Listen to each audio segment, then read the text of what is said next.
Entonces, vamos a hablar sobre elementos en este momento de teoría de la información, ¿cierto? Pero primero, pues, nosotros desde un comienzo estuvimos hablando conceptualmente de lo que se define como ruido. El ruido, básicamente, pues, ya sabemos nosotros, son en ese sentido perturbaciones en las transmisiones. Y obviamente nos damos cuenta en este caso de ciertas cosas que pueden hacer que la señal que se recibe puede diferir de la señal transmitida. Entonces, obviamente existen ruidos en muchos ambientes, como cuáles, los analógicos y los digitales. Normalmente el ruido es considerado o causado por atenuaciones y obviamente distorsiones por cuestiones específicas que son inherentes a otras cosas.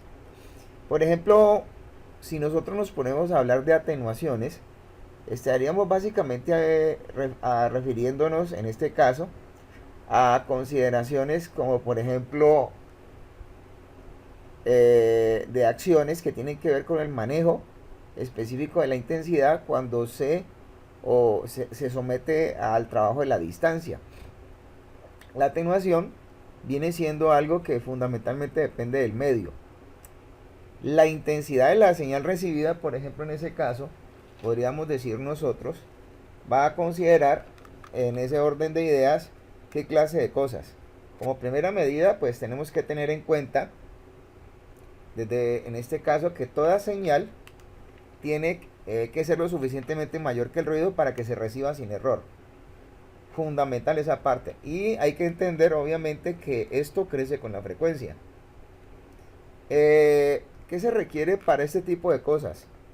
Primero, pues, conceptualmente, las señales que uno está trabajando en los sistemas de comunicación, ¿cierto? Van a amplificar más las frecuencias más altas. Por ejemplo, de hecho, cuando los procesos de ecualización, cuando se habla de ecualización, se habla de supuestamente adecuar las frecuencias en una forma tal de que nosotros podamos, en ese caso, considerar unos grados de respuesta adecuados.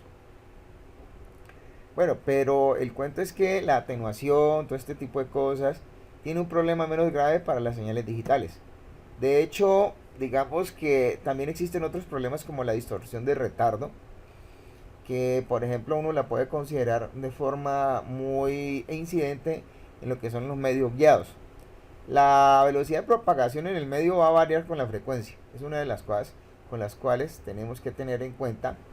Pero digamos que cuando estamos manejando señales que están limitadas en banda, entonces el asunto es que estas velocidades van a estar en cierta relación con lo que es el concepto de manejo de canales de frecuencia cuando ellos están muy cerca de la frecuencia central. Entonces, digamos que las distorsiones que vienen considerando, ¿cómo se vienen considerando?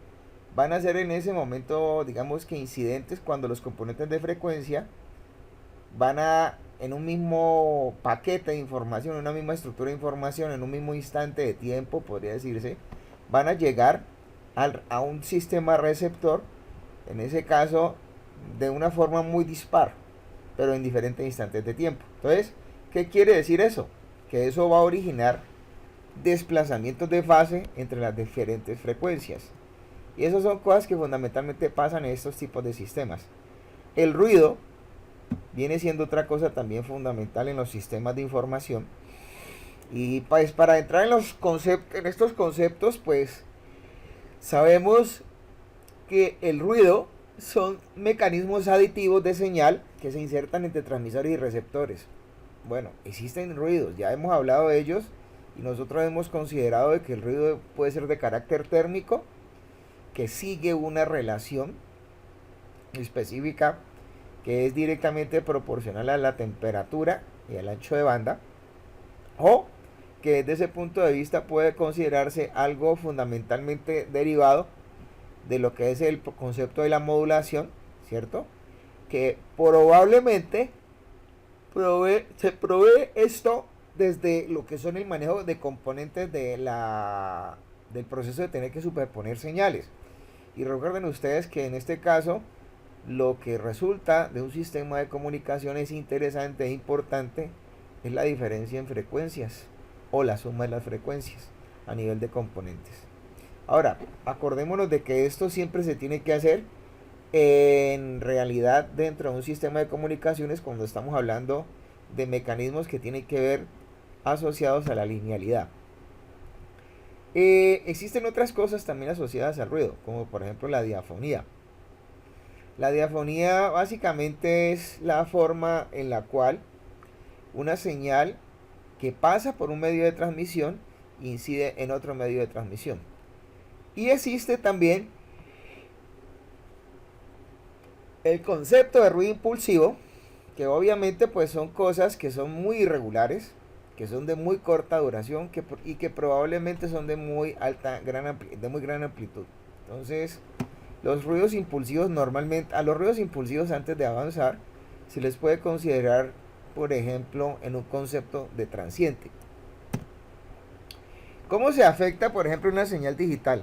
Miren ustedes esta gráfica en la cual tenemos una señal compuesta por estos datos que están acá en presencia de una señal de ruido. Cuando nosotros estas dos señales las juntamos, encontramos que prácticamente la superposición de esta señal con esta señal de forma aditiva nos va a entregar esta. Entonces probablemente, ¿qué es lo que le pasa al sistema receptor? El sistema receptor se puede confundir. De hecho, puede comenzar a entregar bits erróneos. Y eso es lo que fundamentalmente hace que las señales digitales no sean 100% seguras. ¿Ya? Entonces, aquí hay muchas otras cosas también que podemos nosotros tener en cuenta en la parte digital, que son la velocidad de los datos. Hay que recordar que la velocidad de los datos es la relación de información enviada por unidad de tiempo. Y obviamente, pues eso es de lo que uno puede hoy en día pegarse y determinar, que es como hablar de cómo se puede transmitir los datos por unidad de tiempo. Hay otra cosa que está asociado a esto, pero que no es enteramente por el transporte de los datos, y se llama ancho de banda. El ancho de banda sí específicamente puede estar relacionándose con el transporte de la información, pero ya cuando esto se convierte en un concepto de capacidad de capacidad de canal, de capacidad de transferencia de datos. Pero ¿qué es lo que supuestamente incide dentro de una cosa de estas? Primero que todo, pues tener en cuenta que existe el ruido, el nivel medio, por ejemplo, que en ese orden de ideas se tiene para transmitir información, ¿cierto? En este caso, el ancho del canal, la tasa y la tasa de errores. Entonces son cosas que fundamentalmente sabemos que nosotros ya lo hemos considerado dentro de lo que fue el criterio de Nyquist, ¿no? Obviamente nos podemos acordar básicamente de que cuando tenemos un canal sin ruido, con un concepto manejado con, digámoslo así, con cierto tipo de niveles, podemos considerar que obviamente pues esto arroja una relación matemática, ¿ya? En este caso, aquí por ejemplo tenemos un canal, una capacidad de información de un canal, cuando esto se ha determinado sin ruido, en este caso. Entonces tenemos que la velocidad binaria de un canal puede estar considerada ya sea para 2 niveles o para m niveles, dependiendo de qué es lo que pase con esto. Ahora, Shannon, si nosotros ya hemos hablado de esto, ¿cierto? Sí hizo lo que no hizo desde ese punto de vista Nyquist. Shannon hizo que en ese sentido el criterio de un canal, cuando tiene el criterio aplicado a un canal de comunicaciones digital, cuando tiene un cierto nivel de ruido, nos podemos considerar en ese caso que obviamente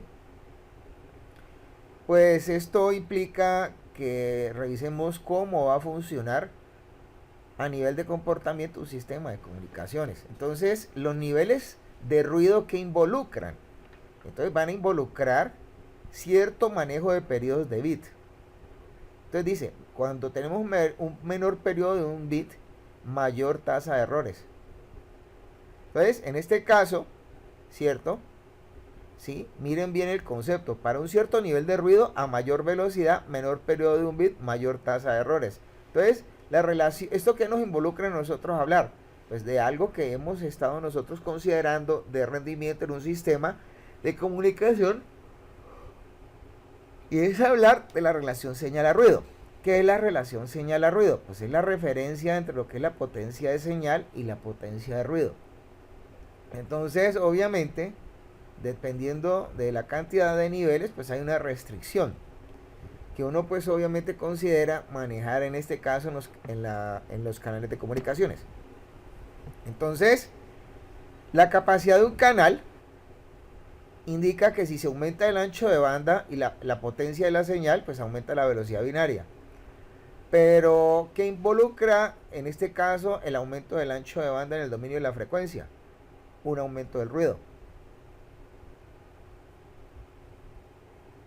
Entonces, al aumentar la potencia de señal, pues se aumentan obviamente las no linealidades y obviamente también el ruido que está inherente dentro del sistema. Entonces, la velocidad de o sea, para que tengamos en cuenta más bien, entonces la velocidad binaria teórica de un sistema de comunicaciones se va a definir en este caso como esta determinación que está definida en unidades de bits por segundo, que depende de qué clase de cosas. Depende de forma directamente proporcional al ancho de banda en Hertz, donde está definido el sistema que se está en análisis. Y obviamente se dimensiona o se escala a nivel de un logaritmo en base 2 de lo que es una fracción más lo que compone la relación señal a ruido, en este caso. Entonces ya tenemos, hay dos cosas que tenemos que aclarar, o que tenemos claras. Shannon hizo por allá en 1948, como ya se ha mencionado, que se determinara que se pudieran usar, en este caso, esta relación señal a ruido como parte de la expresión para poder decir, de acuerdo a un caudal determinado de bits por segundo, cómo se comportaba un canal de comunicaciones, y eso se le determinó capacidad de transmisión. Entonces la capacidad de transmisión estaba directamente proporcional, en este caso, al ancho de banda del sistema, y obviamente de forma escalada por un logaritmo a la relación señal a ruido. ¿Está claro? Bueno, ¿tienen alguna pregunta hasta ahí? Aquí hay un pequeño ejemplo, ¿no tienen preguntas? ¿Jóvenes? ¿Señor?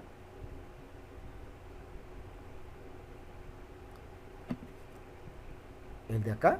No, nosotros no podemos hablar de decibeles por segundo. No, esto que está aquí es bits por segundo. Esta es la capacidad de un canal. Esto ya lo vimos nosotros. ¿Listo? Entonces, para que tengan cuidado con esa parte. Ahora, por ejemplo, aquí mostramos que hay un canal que tiene un ancho de banda determinado. Tenemos básicamente una relación señal a ruido ya definida, en este caso, ¿cierto? Entonces a nosotros nos preguntan aquí, pues obviamente que calculemos el ancho de banda. Pues el ancho de banda es fácil, porque el ancho de banda está determinado por la diferencia entre la frecuencia de corte más baja y la frecuencia de corte más alta. Este es el ancho de banda. Le preguntan a uno aquí, calcule la velocidad binaria teórica máxima y el número de niveles. Pues nosotros conocemos que aquí la relación señal a ruido vale 251. Entonces, ¿cómo se calcula esto? Pues esto se calcula básicamente, o sea, esto que está acá es la capacidad de transmisión.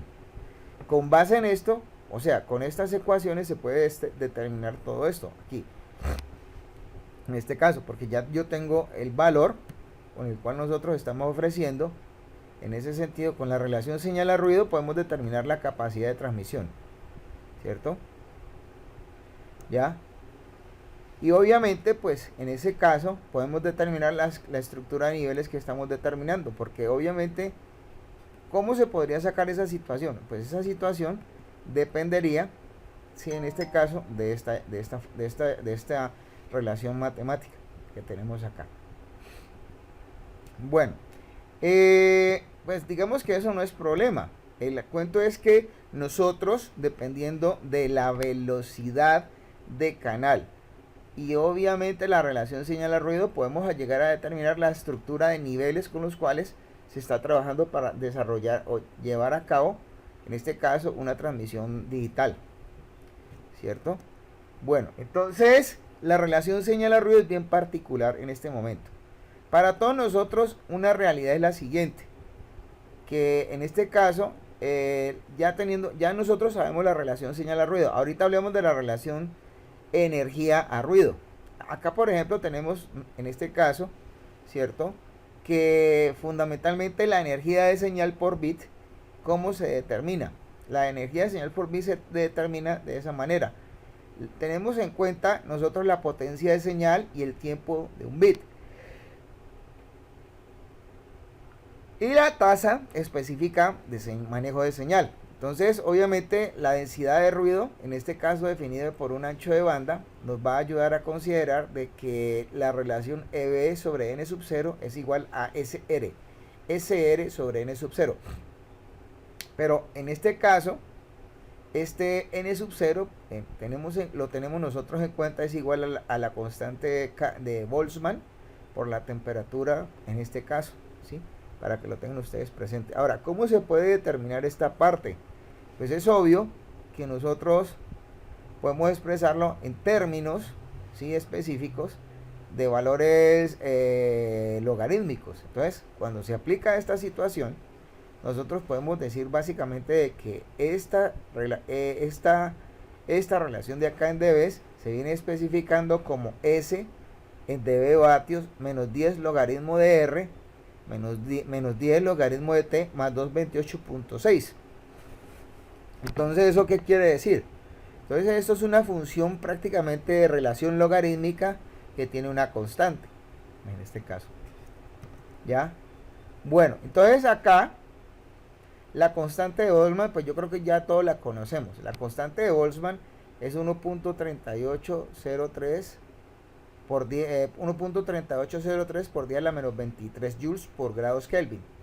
Entonces, como tenemos la temperatura absoluta en grados Kelvin, entonces nosotros tenemos que referenciar todo con base en eso. Si a nosotros nos dan un valor de temperaturas en grados centígrados, tendríamos que manejar grados Kelvin. O sea, tenemos que escalar esa parte para que ustedes lo tengan presente. Por ejemplo, aquí muestran, dan un ejemplo y dicen que para obtener una relación E sub B N sub 0 de 8.4 dB a una temperatura ambiente, ¿cierto? Nosotros podemos decir en este caso, ¿sí?, que la temperatura en grados Kelvin daría 290 grados Kelvin. La velocidad y una velocidad de transmisión supuestamente 2400 bits. Pues si tenemos todo esto, yo puedo determinar en este caso cosas como qué valor de potencia de señal recibida se necesita. Y obviamente, pues, ¿por qué es importante esto? Porque el sistema tiene que saber en este caso qué valores fundamentales de señal él puede censar. Entonces, por ejemplo, aquí se ve que lo que está teniendo en cuenta a nivel de dB vatios es menos 161,8. Bueno, ahora hablemos un poco acerca de lo que es teoría de información y codificación. Entonces, sobre teoría de información y codificación, el señor Shannon, ¿sí?, acordémonos nosotros, publicó, obviamente, pues, cosas acerca de, primero que todo estableció en ese paper cómo se manejaba en condiciones ideales y no reales, ideales y reales, supuestamente un canal de comunicaciones, ¿sí? Prácticamente este señor estableció lo que fue la teoría de la información clásica, si lo miramos de esa manera. Entonces, de Claude Shannon tenemos nosotros dos teoremas fundamentales. Tenemos, por ejemplo, la codificación de fuentes sin ruido y la codificación de canal con ruido. Entonces, obviamente son dos cosas muy diferentes para que lo tengan en cuenta. Entonces, ¿qué hace la teoría de Shannon? Con Shannon se pudo hacer muchas cosas. En primera instancia fue posible describir la máxima eficiencia posible de lo que eran los métodos de corrección de errores. Entonces allí se abordó mucho lo que es el concepto de la codificación, para que se tuvieran en cuenta frente a lo que uno miraba en este entonces, que eran los niveles de ruido, y de corrupción de los datos. Entonces, pero digamos que en definitiva, esto va a brindar un límite para que las transmisiones de bits, en este caso, se consideren estables, ¿sí? Esto va a estar obviamente basada en grandes volúmenes de datos, ¿sí? Aquí está el paper que precisamente publicó Claude Shannon por allá en el año 1948. Este es un pedacito, ¿ya? Es apenas un pequeño pedazo. Entonces, en este caso, Claude Shannon, ¿cierto? Determinó que, considerando la opción de que un logaritmo base, de un logaritmo de base, ¿cierto? Correspondiera a opcionalmente una unidad de medida de información. Entonces decía esto que si la base del sistema era 2, esta se usaba de forma en unidades resultantes de información que podían ser llamados dígitos binarios, o más brevemente bits en este caso, que es una palabra que hoy en día casi todo el mundo conoce. ¿Está claro? De todas maneras, la palabra bit fue, digamos que sugerida en su buen momento por J.W. Tukey, ¿cierto? Entonces, gracias a qué clase de cosas determinó esto. Habló sobre un dispositivo el cual tenía dos posibles estados, ¿cierto? Y que obviamente estaba relacionado con un sistema, digamos que desde el punto de vista discreto, que iba a almacenar precisamente los estados de esta señalización, ¿cierto? ¿Ya? Entonces, digamos que tales dispositivos, ¿cómo se iban a encargar de almacenar información? De hecho, a través del número total de posibles estados con los cuales este mismo sistema podría considerar en ese sentido su desempeño, ya en este caso. Entonces, ahí fue donde en este caso se sacó esta relación matemática. Ahora, digamos que ¿qué es lo que supuestamente en lo que supuestamente hizo énfasis Claude Shannon? Pues Claude Shannon trabajó prácticamente en los albores de lo que fueron las comunicaciones digitales, si lo miramos de esa manera, ¿sí? Entonces, uno puede hablar de los métodos que desarrolló Claude Shannon. ¿Para qué? Para representar lo que fue geométricamente el sistema de comunicación.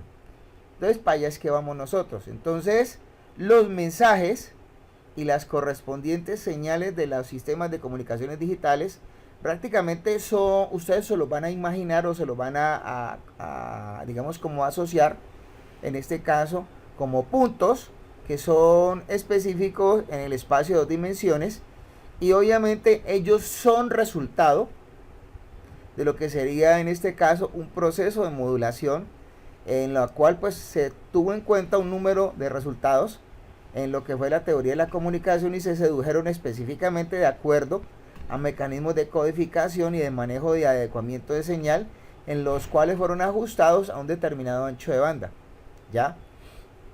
Entonces, digamos que ese tipo de situaciones fueron las que conllevaron a determinar en este caso un sistema de comunicaciones digital. ¿Tienen alguna pregunta hasta acá? Bueno, sigamos. Entonces, o sea, en otras palabras, ¿qué tenemos que tener muy claro? Pues que todo lo que se hizo, básicamente, para entender las comunicaciones digitales, fueron determinar espacios funcionales que tenían que estar en relación con los procesos de modulación. Entonces, el proceso de modulación, ¿qué era? Un mapeo de los datos en el espacio. Entonces, ¿esto a qué ayudó? Pues ayudó a que esto se usara para representar precisamente, como se puede considerar en este caso, un número específico de resultados en la teoría de la comunicación. Ahora, las modulaciones prácticamente ayudaron a manipular la información, los códigos, todo este tipo de cosas, pero ellas determinaron muchas situaciones con las cuales se pudo darle, digamos que atención a lo que fue la expresión y la compresión, y obviamente digamos que la situación con la cual se le dio mucho más manejo a lo que fue el efecto del ancho de banda. Entonces, Nosotros obviamente estamos hablando ya específicamente de manejar señales de información por unidad de tiempo en ya sistemas que prácticamente dejan de ser ideales, en donde prácticamente a través de ellos lo que tenemos que considerar es que estamos enviando dígitos binarios por unidad de tiempo, en ese caso, para que supuestamente tanto fuentes de información como receptores de información estén calculando constantemente el concepto de la comunicación. Entonces, digamos que en este tipo de cosas, pues incidieron muchas de las situaciones que hemos estado hablando. El PCM fue una de ellas. De hecho, el concepto del PCM, si ustedes revisan un poquito, fue, digamos que es más, de hecho es el elemento fundamental para darle atención a lo que hoy en día son las comunicaciones digitales, que fueron las que primero se determinaron prácticamente sobre los esquemas de telecomunicaciones. Y de hecho, podemos decir nosotros que ellas fueron la base de lo que hoy en día es la telefonía digital, ¿sí? Entonces, habían cosas fundamentales. Por ejemplo, el hecho de tener que reproducir exactamente la información que se generaba en un punto y que había que enviar a otro punto. Entonces se habló del concepto de la digitalización y a todo lo que esto pues, supuestamente pudo referirse en este caso. Bueno, entonces un sistema de comunicaciones digital prácticamente se considera de esta manera, ¿cierto? Este es un esquema en el cual nosotros consideramos la existencia específica, ¿sí? En la cual podemos ver nosotros fundamentalmente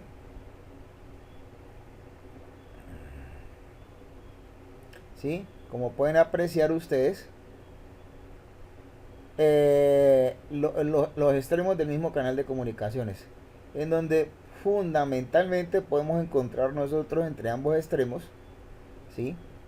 En este caso, la existencia de un sistema receptor y un sistema transmisor, y en donde podemos encontrar nosotros puntualmente hablando, ¿sí? Como pueden ver, el canal de comunicaciones el cual está siendo afectado por ruido. O sea, realmente nosotros estamos hablando de qué clase de cosas. Estamos hablando de un sistema que es real, para que lo tengamos en cuenta. ¿Está claro hasta ahí? Bueno, yo creo que si no, entonces es el diagrama esquemático de un sistema de comunicaciones digital. Entonces dice, en ese caso, esto es como una máxima. Dice, si la tasa de información es menos que la capacidad del canal, entonces va a haber una técnica de codificación tal que la información puede ser transmitida sobre él con una muy poca probabilidad de error, en este caso en presencia de ruido. Entonces, es claro que si nosotros estamos hablando de capacidad de un canal, ¿sí? Nosotros tenemos que considerar que la tasa de la información tiene que ser menor que la capacidad del canal. Porque si no, entonces no habría técnica de codificación que supuestamente pudiera implementar bajo la capacidad del canal el movimiento de la tasa de la información. Y obviamente no podría existir desde ese punto de vista, en ese caso, un evento en el cual nosotros pudiéramos darle veracidad a lo que estuviéramos transmitiendo con una probabilidad de error bastante manejable. ¿Me han entendido? ¿O no? Entonces, esto que está acá viene siendo como conceptualmente hablando lo que reúne lo que es lo que estamos diciendo. Entonces, vamos a comenzar a hablar acerca de las medidas de la información, ¿cierto? Entonces, la información se define en este caso, ¿sí? Como obviamente un suceso que se va a presentar con una probabilidad de error, en este caso, y ese error tiene lugar, obviamente, con un cierto valor en ese sentido, y que se puede relacionar de esta manera. ¿Ya? Entonces, hay unas unidades. Por ejemplo, nosotros podemos decir que si introducimos el logaritmo en base 2, la unidad correspondiente se llama bit. O con esta parte. Si empleamos logaritmos naturales, la unidad de información recibe el nombre de nat.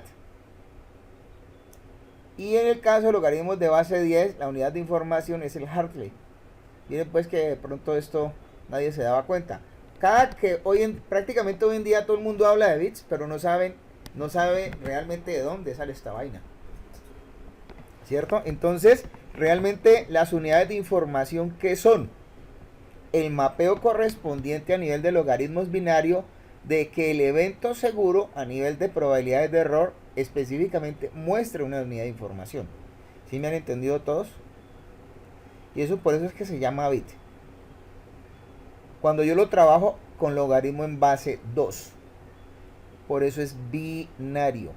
¿Me entendieron todos? Entonces fíjense que si yo me pusiera a trabajar esto en otros logaritmos, estoy loco. Estoy loco sencillamente. Bueno. Ahora, miren bien lo que es un bit. Entonces, ¿qué es un bit? Pues es un bit realmente, pues probabilísticamente hablando, la probabilidad de que hablemos de que se define un bit es 0,5. ¿Cierto? Entonces, un bit, ¿qué es? Es la cantidad de información obtenida al especificar una o dos posibles alternativas igualmente probables. Eso es un bit.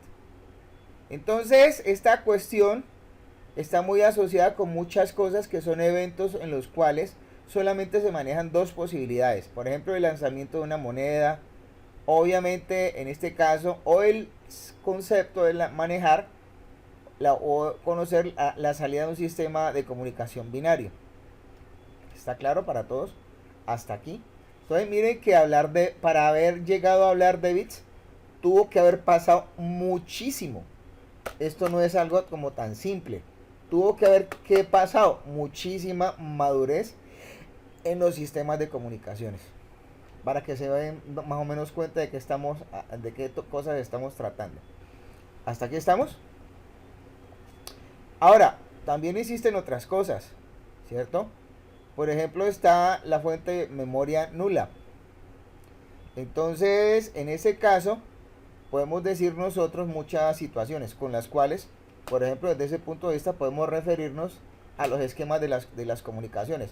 Por ejemplo, en este caso podemos referirnos nosotros a tener en cuenta lo que es un sistema de comunicaciones en donde existe una fuente de información que emite una secuencia de símbolos que pertenecen a un determinado alfabeto finito y fijo. Entonces, digamos que obviamente si nosotros emitimos,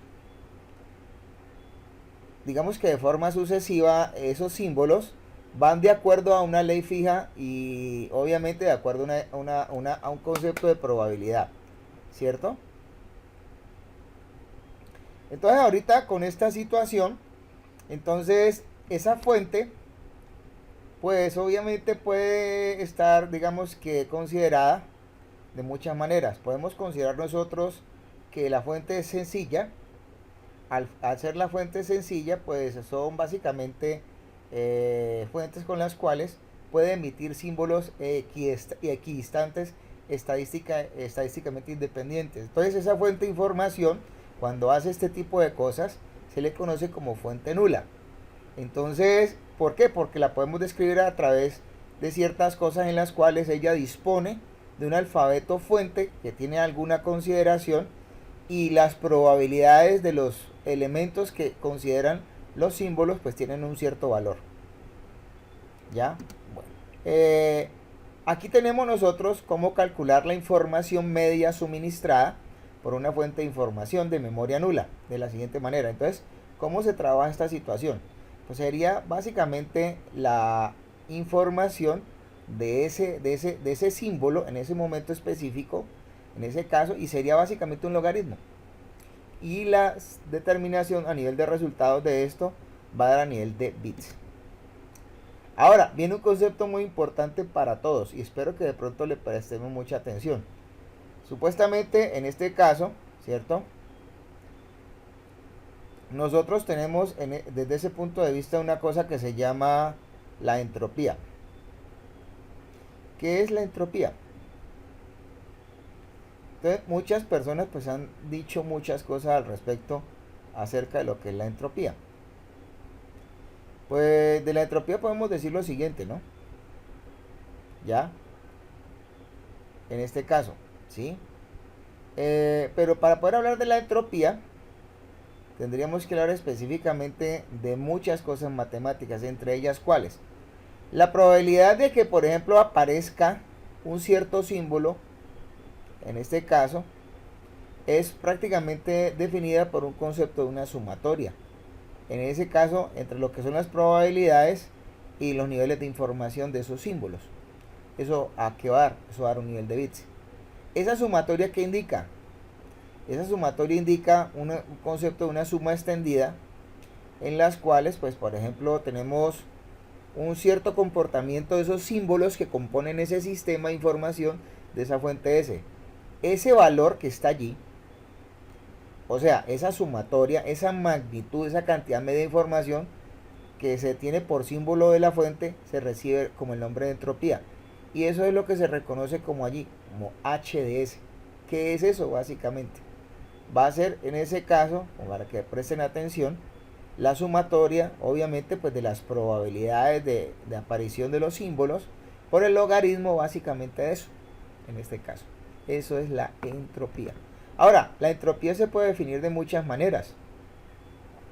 Por ejemplo, digamos que la entropía de un mensaje X, que se representa por H de X, que ya dijimos nosotros, pues es un valor medio ponderado. Matemáticamente la entropía es un valor estadístico de la cantidad de información de ciertos eventos diversos de los estados de básicamente un mensaje.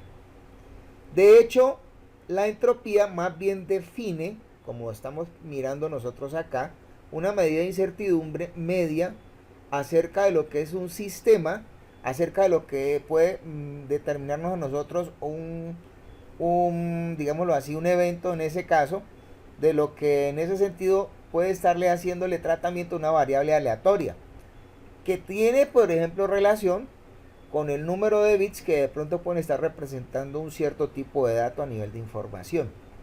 Entonces,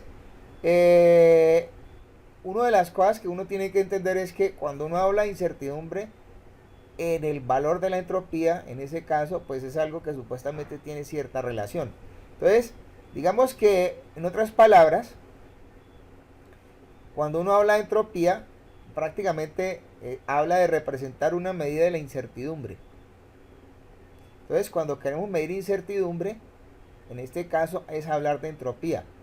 Que pues esto va a considerar, obviamente en este caso, lo que se supone que uno tiene que caracterizar de acuerdo a lo que a nivel de comportamiento por símbolo, en ese caso, se suministra. ¿Ya? Entonces, la entropía de una fuente binaria puede ser descrita en ese sentido como una curva o función estadística. Puede ser una curva de Gauss, como la que estamos viendo acá. Eso ahí como estamos viéndolo nosotros, es una función de entropía. Y obviamente pues la función de entropía es estadística y es probabilística. Entonces fíjense que en ese orden de ideas esto puede presentar estados en los cuales el evento es seguro. Entonces miremos ahorita, en este caso, lo que son las propiedades de la misma entropía. Por ejemplo, la entropía no se puede definir negativa, ¿sí? ¿Y cómo se puede anular la entropía? La entropía se anula si y solo si un estado de la variable es igual a 1 y el resto es 0. Entonces, esas son cosas que pasan con la entropía. Entonces, ¿qué pasa? La entropía, ¿cuándo es máxima? Cuando existe el mayor nivel de... Dijimos que la entropía, hablar de entropía era hablar de niveles de incertidumbre. Es obvio que cuando hay muchos niveles de incertidumbre, la entropía es máxima. ¿Ya? Eso es de las cosas que nosotros podemos entender. Existen otros conceptos de entropías. Como estamos hablando de probabilidades, pues las probabilidades son directas, condicionadas. Pues así como es eso, en este caso la entropía también puede ser condicional. Si lo miramos de esa manera, en ese caso, entonces aquí podemos decir nosotros que pueden existir unas variables de forma complementaria que influyan específicamente dentro de las variables que son primarias y que a su vez en ese caso, ¿sí?, nos entreguen información adicional. Entonces podemos decir nosotros podemos hablar de una entropía condicional H de XY en este caso, ¿ya? que viene siendo en ese sentido una sumatoria de probabilidades compuestas de una variable con respecto a la otra y de un logaritmo en base 2. Recordemos que se está hablando de un concepto binario del mismo sistema probabilístico, ya en este caso. Entonces, digamos que la entropía, que ayuda a hacer dentro de un sistema de manejo de información, pues nos ayuda a medir en ese caso el concepto de orden que haya y el concepto de incertidumbre que haya, ya en ese sentido. Entonces aquí tenemos un pequeño ejemplo. Bueno, los ejemplos no son sencillos. De hecho, pues acá está hablándose de las consideraciones que hay dentro de un sistema que tiene 4 elementos, ¿cierto? Y de otro sistema que tiene 3 elementos. Y están hablando de las probabilidades que hay asociadas en este caso, tanto como para el uno como para el otro. Por ejemplo, las probabilidades de Px son todas 0.25. Pero de probabilidades de Y, en este caso, son muy diferentes. O sea, hay probabilidades que en ese orden de ideas van a cambiar. En este caso. ¿Ya? Entonces, por ejemplo, acá las probabilidades son 0.5, 0.25, 0.25. Entonces, ¿cuánto vale h de x? Pues hay que calcularla con respecto a la forma en cómo se trabajó acá. Entonces sería de pronto en este caso, primero h de x, que sería 4 logaritmo en base 2 de 4, que es igual a 2. Y h de y, que sería 2 por logaritmo en base 2 de 4 más el logaritmo base 2 de 2, que es igual a 1.5. ¿Ya? Entonces, ya fíjense que en ese sentido no es algo tan directo. Ahora, esto es bien matemático, ¿no? En este caso. Bueno, sigamos más bien. Entonces acá tenemos nosotros el concepto del manejo de lo que es una fuente de memoria nula. ¿Ya? Porque fíjense que aquí tenemos desde ese punto de vista cómo se extiende una fuente de memoria nula. ¿Qué han hecho acá? Considerar en ese sentido, obviamente, ¿sí? Como a nivel probabilístico, de acuerdo a un concepto de un manejo de alfabeto, de acuerdo a este manejo del concepto del alfabeto, unos ciertos valores probabilísticos por cada uno de esos estados, ¿ya? Esos estados de fuente. Entonces, digamos que acá podemos decir nosotros cómo se va a comportar. Ahora, ¿cuál es la idea de esto? Que es que la entropía nos va a decir cuántos estados de información hay por símbolo, básicamente. ¿Sí? Con lo que nos está mostrando esto acá, ¿no? Bueno. Hay otro concepto acá asociado a esto que es también desde el punto, o sea, que es muy estadístico, probabilístico y de hecho estocástico. Por ejemplo, las fuentes de Markov, básicamente, ¿qué son? Una fuente de Markov ayuda a que nosotros podamos hablar un poquito más diferente de lo que es el concepto probabilístico. Por ejemplo, en una fuente de Markov de un cierto orden m, como dice acá, el concepto de probabilidad de un símbolo cualquiera viene determinado por los m símbolos que le preceden. Entonces, el estado de una fuente de Markov de un cierto orden m, por los m símbolos precedentes, pues es fácil definirlo con base en esto. Entonces, aquí, ¿de qué parte uno? De que hay unos ciertos símbolos determinados, unos ciertos símbolos Q, dentro de una fuente de Markov de orden m que va a admitir qué clase de cosa. Q a la m estados posibles, que son los estados que vienen a definirse dentro de esto. Entonces, se van a emitir básicamente, digamos que nuevos símbolos. Entonces, también podemos considerar nosotros que los estados no son todos iguales y estos pueden cambiar. Entonces, obviamente, eso nos va a llevar a nosotros a mostrar una cosa que se llama diagrama de estados, en donde supuestamente pues tenemos nosotros la posibilidad de demostrar, ¿sí?, cómo son las variaciones de una estructura de información. ¿Ya? Entonces, las fuentes de Markov son básicamente relaciones probabilísticas, como estamos viendo en este ejemplo, en este caso, del hecho de considerar ciertas probabilidades condicionales. Por ejemplo, aquí están mostrando en este diagrama, eso es un diagrama de estados de una fuente de Markov de segundo orden, en donde qué valores son los que se están trabajando. Pues están trabajando el valor 0, o sea, en el espacio dimensionado que nosotros tenemos acá, el espacio dimensionado 0,1, ¿ya? Y obviamente pues se han definido con esa definición, ¿cierto? Las interacciones que tiene que pasar entre ciertos estados. Por ejemplo, yo tengo el estado 0, 0, 0, 1, 1, 0 y 1, 1, y lo que tiene que supuestamente pasar para que un estado cambie a otro. Bueno, esto ya es lo que hemos estado mirando nosotros desde un comienzo, y fue la codificación de fuente. Nosotros estuvimos viendo la codificación de canal. Entonces, en la codificación de canal, ¿qué se hace? Se va a establecer obviamente una correspondencia entre los símbolos que están supuestamente determinados por los valores específicos de la fuente y los símbolos del alfabeto de un código que en especial se conoce en la misma fuente. Entonces miramos en ese orden de ideas, y es que acordémonos de que para poder producir información enviada a un canal de información se hablaba específicamente de niveles de redundancia y se hablaba de una relación de Hamming.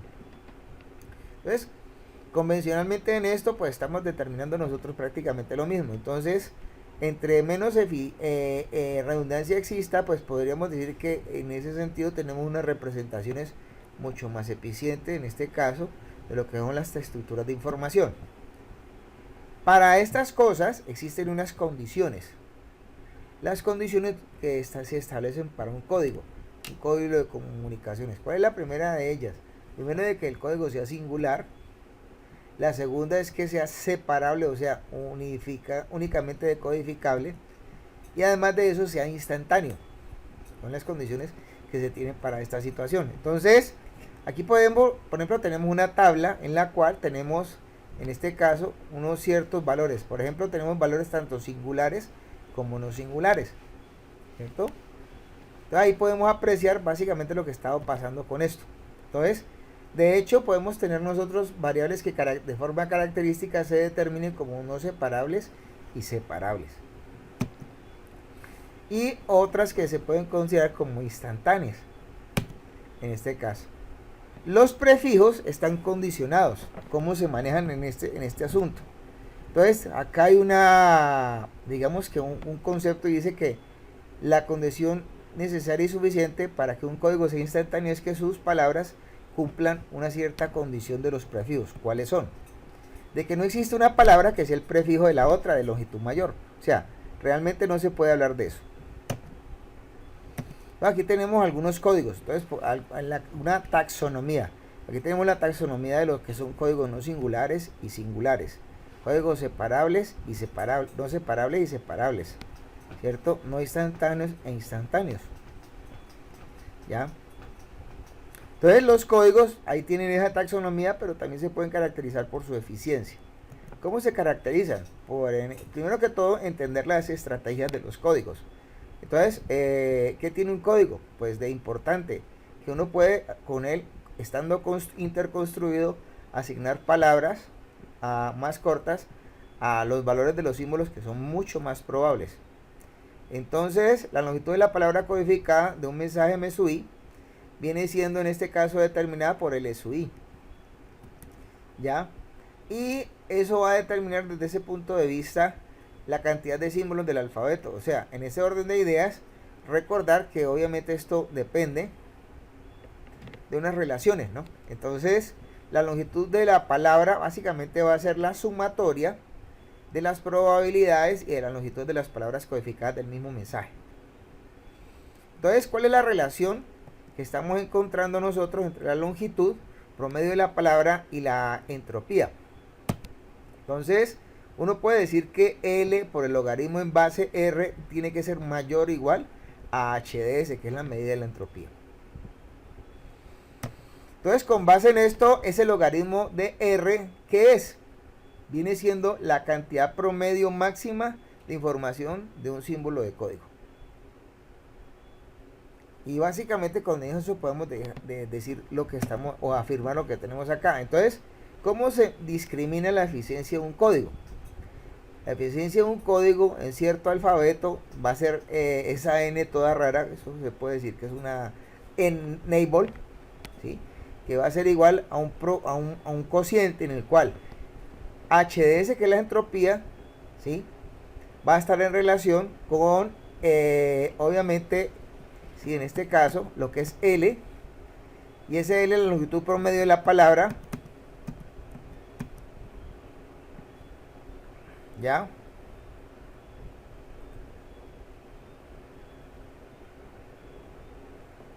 Y obviamente pues por el logaritmo de R. Ese logaritmo de R pues es la cantidad promedio máxima de información de un símbolo de código. ¿Tienen alguna pregunta? Jóvenes. ¿Tienen hasta aquí alguna pregunta? Continuemos acá hablando de lo que son las técnicas de modulación digital. Ya supimos nosotros algunas cosas acerca de esto.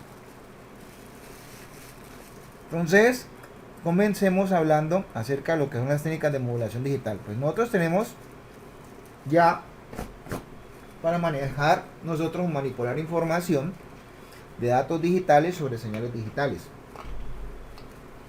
Ya podemos hablar de datos analógicos sobre señales digitales, datos digitales sobre señales analógicas y señales analógicas sobre datos analógicos sobre señales analógicas. De hecho, nosotros partimos de este último. Y ahorita lo que estamos básicamente enfocados es en el tener en cuenta lo que es este aspecto. Porque muy poca la vez es que uno tenga señales analógicas sobre portadoras digitales. Pues de eso no se trata, ¿no? En este caso. Entonces, si miramos esta parte, pues ya todos conocen aquí hasta ahorita lo que es una señal digital. La señal digital es un elemento discontinuo, que se considera discreto en este caso. Es un elemento eléctrico, ¿no? ¿Ya? Y obviamente pues nosotros podemos decir que cada pulso es un elemento de señal. ¿Ya? Entonces uno ya puede afirmar de que los datos codificados binarios pueden ser elementos de señalización. Entonces hay algunas cosas que ya están relacionadas acá, lo que es un elemento de señal, la tasa de datos, lo que es la duración o longitud de un bit, ¿ya? Lo que es algo polar y algo que es unipolar. Lo que considera el concepto que es un elemento de señal, lo que es la tasa de señalización y básicamente lo que representa en ese caso un estado binario 1 y un estado binario 0. ¿Sabes? Con base en todas estas cosas, pues uno va a interpretar señales. ¿Qué necesita uno saber? Hombre, pues uno dice, sí, vamos a determinar señales, vamos a pensar cuándo comienzan y cuándo terminan estas señales, en este caso. Si revisamos un poco esta parte, ¿cierto? Entonces nos damos cuenta que hay algunos factores que afectan posiblemente la interpretación de estas mismas señales. Una de esas consideraciones acabamos de verla y fue básicamente la especificación de lo que son las probabilidades que puntualmente se trabajen a nivel de lo que es el manejo de la información. Otra de las cosas fundamentales es el ancho de banda y pues obviamente la forma en como y la parte como la forma en como de forma eficiente se hagan los esquemas de codificación en este caso. Ahora uno puede comparar las señales unas con otras y decir por ejemplo qué código es mejor y qué código es peor, no con base en ciertas situaciones bajo las cuales pues uno no tenga un criterio muy establecido. Podemos decir nosotros que en ese orden de ideas una codificación y la forma en cómo se trabajen específicamente a nivel digital las señales pues va a ser más eficiente una con respecto a la otra si de pronto se da desde ese punto de vista un alto margen de detección de errores, un buen comportamiento a nivel espectral, Pero por sobre todo, lo simple, económico y menos complejo antes de barato que sea un sistema. Entonces, pues nosotros tenemos básicamente cómo caracterizar todo. Pues a nivel espectral, uno puede mirar una señal desde el punto de vista de la potencia, desde el punto de vista de la energía. Ya a nivel de lo que es la sincronización a través de un esquema de relojes, pues esto va a depender si de pronto se puede sincronizar un sistema de forma interna o si a partir de ciertas cosas uno tendría que usar una fuente externa. Pero la robustez de un sistema de comunicación que utiliza mecanismos para enviar señales, pues obviamente está con base en lo que son los esquemas de detección de errores, pues obviamente la inmunidad al ruido y obviamente la interferencia a las ciertas señales, ¿cierto? Pero pues yo más bien me inclino más por ver qué tan complejo y costoso es la forma en cómo se está implementando esto dentro de un sistema de comunicaciones. Entonces, las tasas de modulación, por ejemplo, son básicamente bien importantes. ¿Cómo se define una tasa de modulación? De hecho, una tasa de modulación es la tasa de datos que está definida en bits por segundo sobre el número de bits por señal, por elemento de señalización. Entonces, eso es lo que se reconoce como tasa de señalización o tasa de modulación.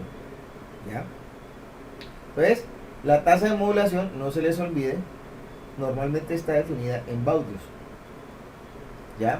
Entonces, se define como la velocidad realmente en bits por segundo sobre el número de bits por señal. Entonces, eso, en ese caso, esos elementos de señal van a estar característicos en cuanto a lo que es el manejo específico de señales codificadas.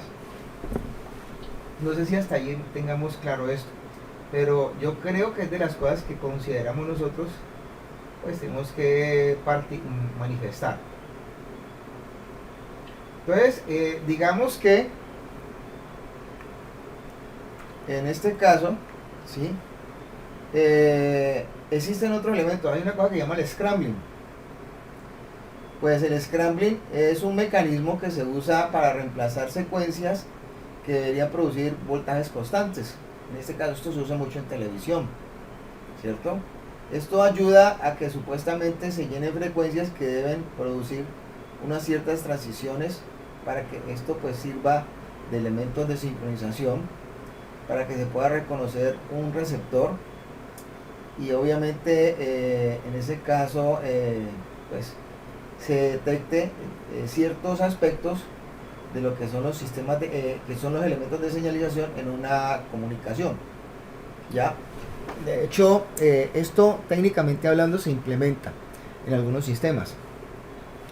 ¿Cuáles son los propósitos de diseño de esto, del scrambling? Pues esto no debe tener componentes de C, no tiene que tener muchas secuencias grandes de cero, de niveles cero, de señal. No puede haber una tasa de reducción de datos, ¿cierto? Y pues obviamente no se puede prestar para que en ese sentido provea errores, en este caso, ¿ya? Ahora, pues nosotros ya mirando un poco las cosas, ¿sí? Con esta situación, pues digamos que ya podríamos hablar de las técnicas de codificación que se tienen que aplicar acá. Prácticamente pues si en los esquemas analógicos se hablaba del AM, del FM y el PM, pues en las comunicaciones digitales se habla de las técnicas de codificación ASK, que quiere decir Amplitude Shift Keying, FSK, que es Frequency Shift Keying, y Phase y PSK, que es Phase Shift Keying.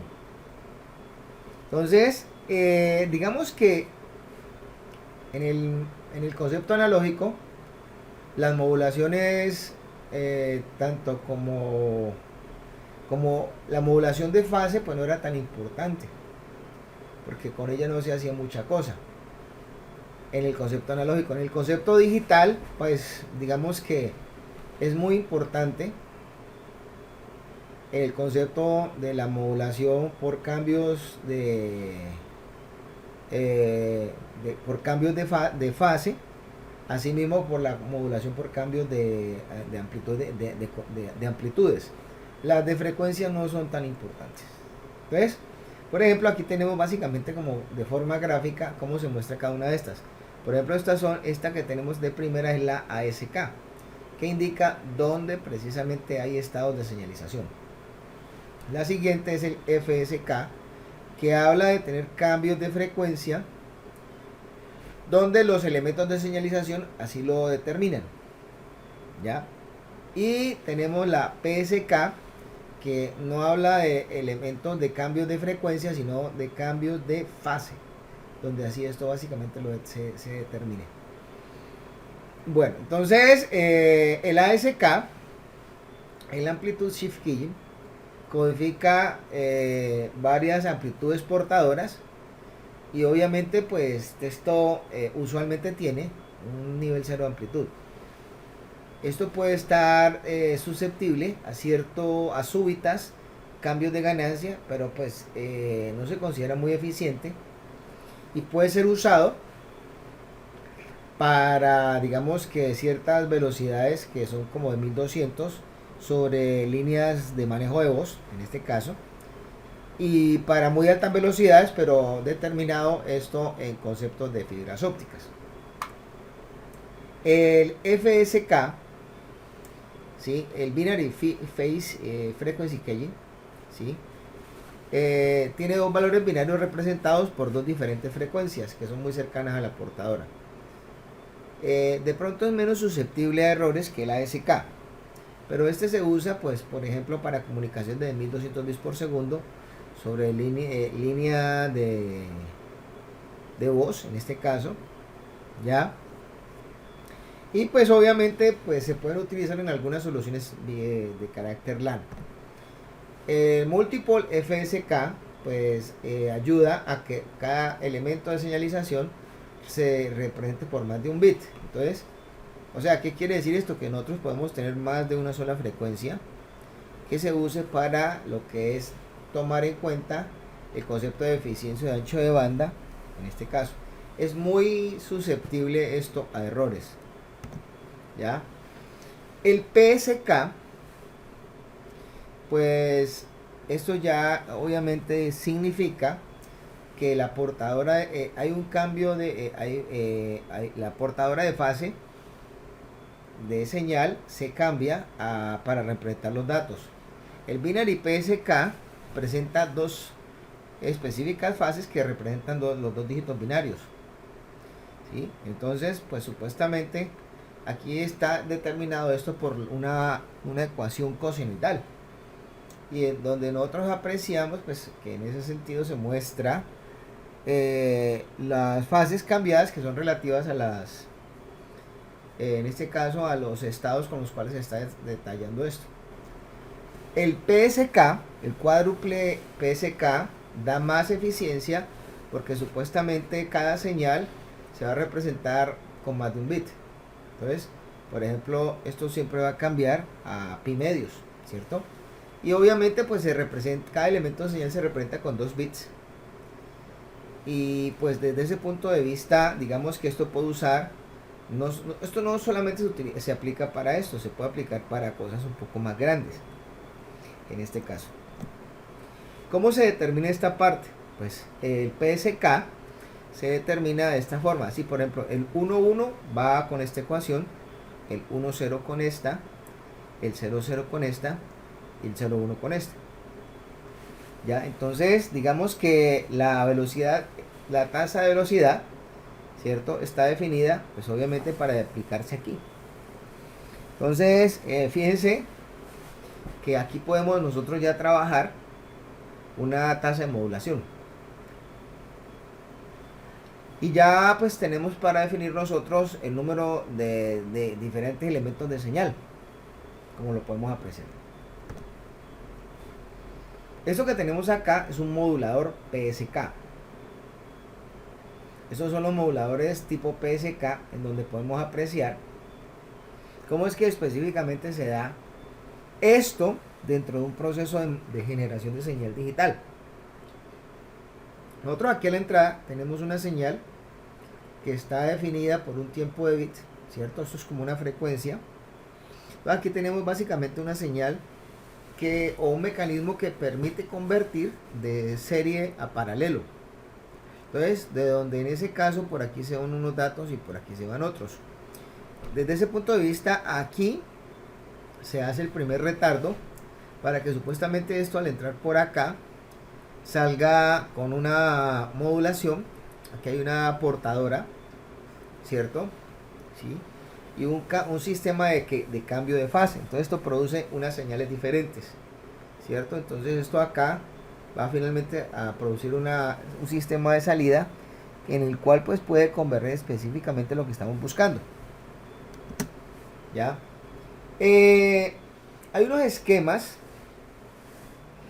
con los cuales pues nosotros vamos a tener que tener en cuenta que son básicamente, ellos tienen unos elementos que los caracterizan.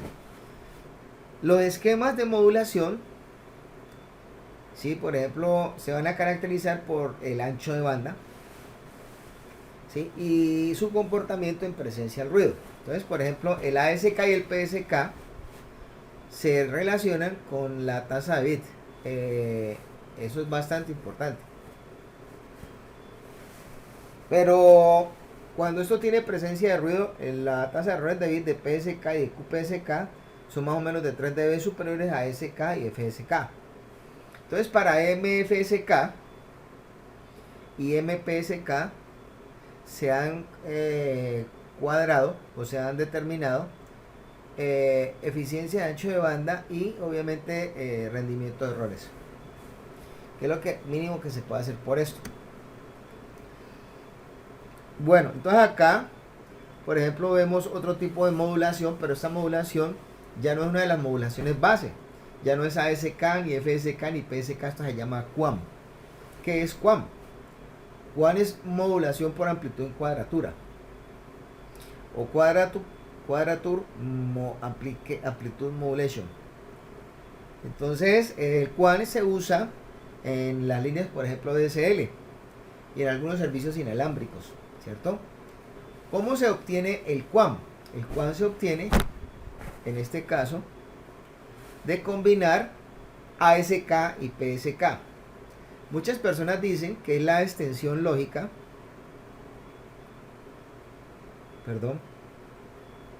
es la extensión lógica de QPSK.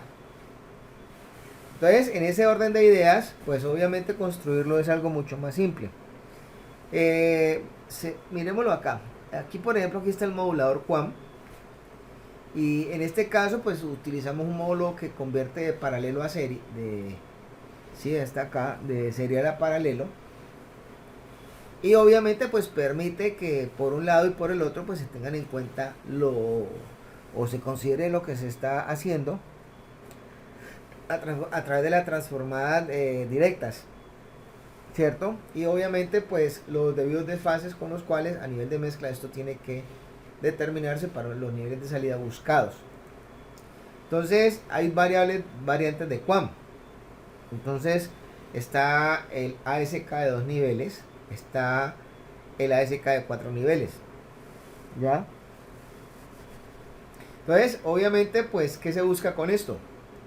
De que ese concepto de digitalización se aproveche al máximo. Entonces aquí, por ejemplo, nosotros podemos comenzar a aplicar los conceptos que hemos estado viendo acerca de códigos. Que, por ejemplo, la digitalización es una conversión de datos analógicos, ¿sí?, en datos digitales, los cuales que tienen que tener. Pues tienen que estar transmitiendo usando el código de no retorno a cero con nivel, en este caso, ¿sí? Y obviamente pues como una condición hacer una conversión de análogo a digital durante obviamente pues esto se tiene que tener en cuenta, ¿sí? Efectivamente donde se hace, porque pues si yo estoy trabajando con señales digitales, pues yo ya tengo que tener todo esto en este contexto. Entonces, pues aquí hay muchas cosas con las cuales esto se puede pasar a estos ambientes. Entonces son básicamente las técnicas de modulación las que pueden encargarse de hacer eso. La digitalización de los datos analógicos, pues supuestamente es algo muy simple. Entonces, ¿qué eso se supone que pasa? Pues tenemos un digitalizador al que le entran datos digitales y obviamente pues el sistema receptor, que en este caso se llama modulador, ¿cierto? Pues supuestamente con esos datos digitales y los pasa al formato de ASK. Ya, bueno, ¿alguna pregunta hasta acá? ¿Jóvenes?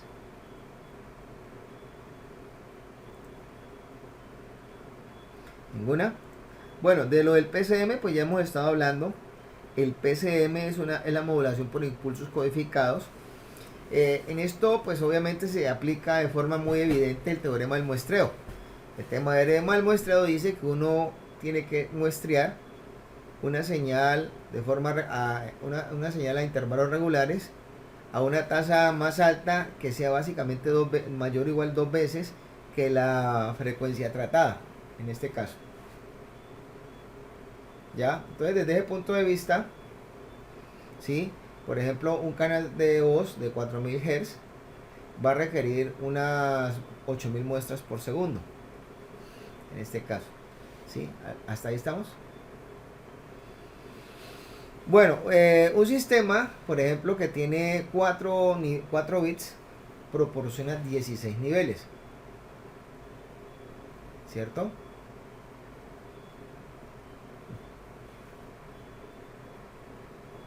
¿Cierto?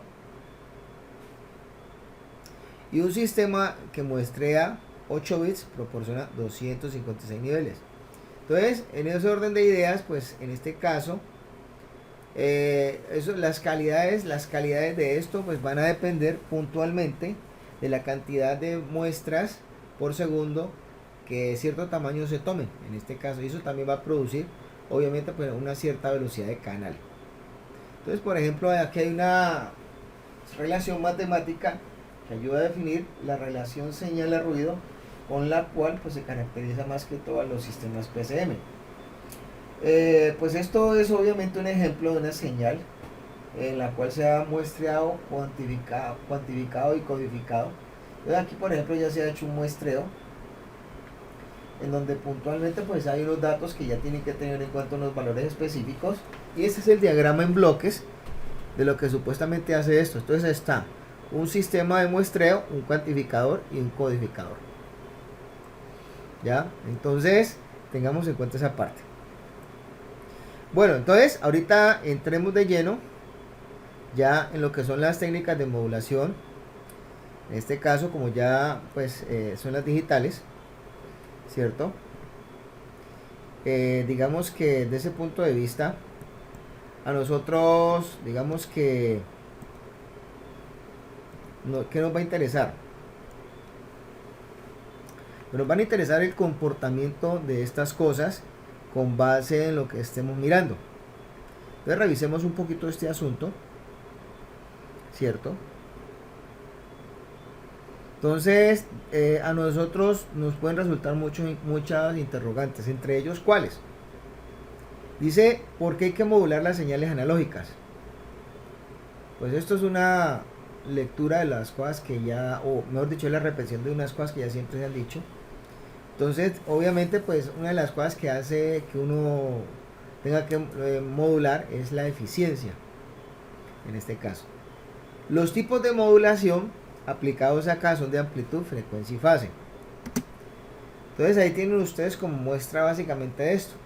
Entonces, prácticamente pues está la parte de amplitud, la parte de frecuencia y la parte, me imagino que de fase.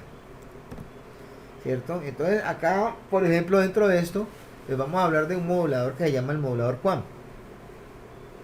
Entonces, el modulador QAM es uno de los moduladores más populares, manejados, digámoslo de esa manera, en el ADSL. O sea, ¿qué se supone que trabaja el modulador QAM? Pues digamos que el modulador QAM está prácticamente compuesto por dos sistemas de portadoras moduladas en ASK, ¿cierto? Entonces, desde ese punto de vista, nosotros podemos considerar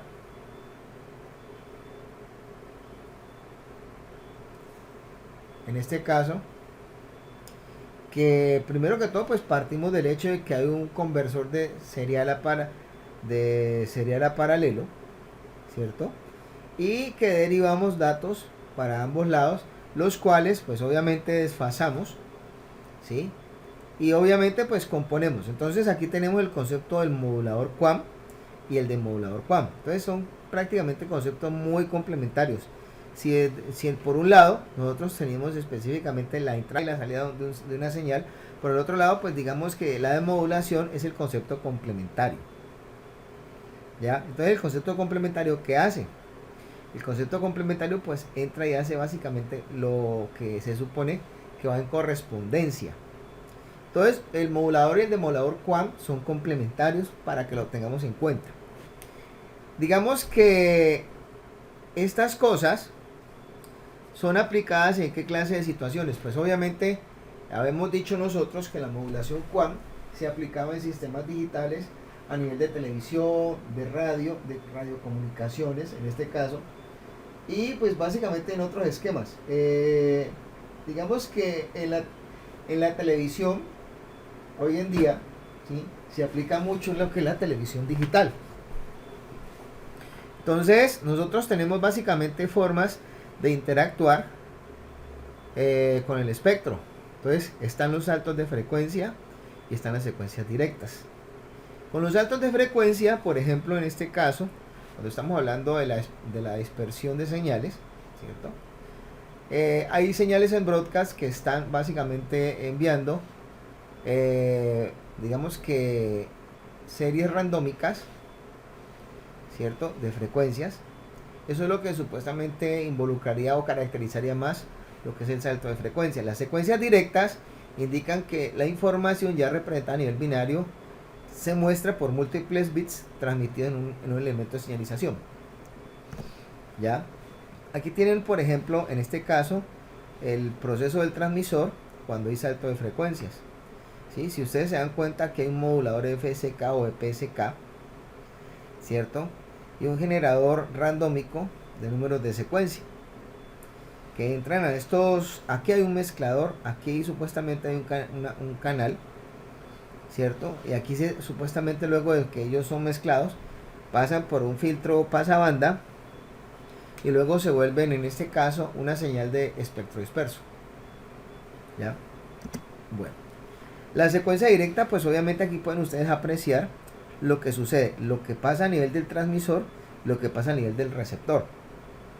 Técnicamente hablando, lo que pasa es que nosotros tenemos la generación de una señal a partir de una señal transmitida. Aquí por ejemplo tenemos unos datos de entrada y un flujo de bits randómicos, en este caso, que se suman con esa señal de entrada y producen una señal de salida. La señal de salida supuestamente vuelve y se le aplica la misma regla matemática y tiene que producir la misma señal original. ¿Ya? Bueno. Entonces básicamente eso hasta aquí. Entonces vamos a